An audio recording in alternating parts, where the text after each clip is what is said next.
I should have run a Pesach special over here, just in a dining hall at the moment. I'm surrounded by meat, actually red meat over here, halak, Bet Yosef, I believe, at its finest over here. And it's actually got me thinking, within regards to it, we're surrounded by food. One of the ideas of Yom Tov itself, of Chag, happen to be in the festival of Passover, just so also we've actually been in the festival of Sukkot this year. Shavuot is Simchat Yom Tov. Simchat Yom Tov, one of the ideas of it is having meat in of itself, but also other ideas is also to have a dry red wine of itself. And that's why on Pesach, the rabbis, they make a big deal that we should not have, ideally, the 4 cups of wine. It shouldn't be 4 cups of grape juice. It should be 4 cups of wine, respectively. And that very much, the dry red wine, that is the thing. And the halakha actually speaks all about this. It delves within regards to this, respectively. And that's one of the beauties about Yom Tov. What's the point of having meat, wine? We know all about the different korbanot that was brought at the time of the altar inside the Bet HaMikdash, respectively.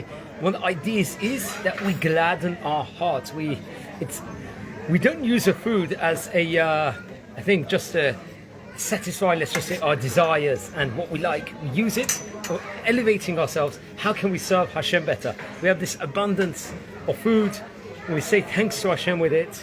We do. And naturally we take the matzah, the lechem oni. Why do we have the lechem oni, the matzah in of itself, respectively? Because it is commemorating how we actually left the Exodus, how we left Egypt. That's why we have it. They say matzah in of itself actually brings a refuah on a person. See, I'm surrounded by matzot, also the hunger, the dry red wine, to really get to the optimum and to say a blessing and to say the bracha on yayin in of itself, especially. That's no coincidence. Also, there's a inyan of saying 100 blessings there, 100 brachot a day. Also, this very much achieves it. And so we make the most of this time period of the Simchat Yom Tov, of the Chag, here in Pesach, especially in Chol Hamoed. We treat all our family members. We're good to our family members over here. We eat well, eat in abundance, and we gladden our hearts with everything else. So I'm just getting ready to have a l'chaim, respectively. Just got a bit of red meat also on side the plate to enjoy. And also we've got the finest matzah also, respectively, as you can see. Over here, finest matzah. We also already did hamotzi on. You see the brachot, a bit of red wine also. A bit of red meat also, because they say, what is meat also?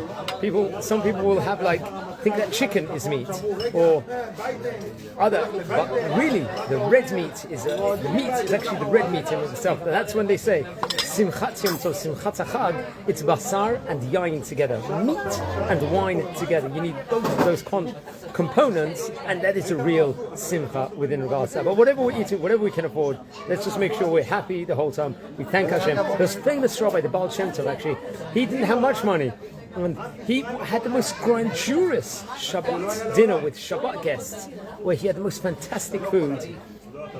And it was simple food, but he made out, as if because that was all they could afford, he made it like the zenith of how he's connecting to Hashem with it, and how he was getting the Simchat HaShabbat with what he could afford. And we're grateful, we're happy, and I've got 2 very happy daughters over here that are about to share a nice meal with you. So wishing you all a Chag Sameach, Moadim L'Simcha, and take care, friends.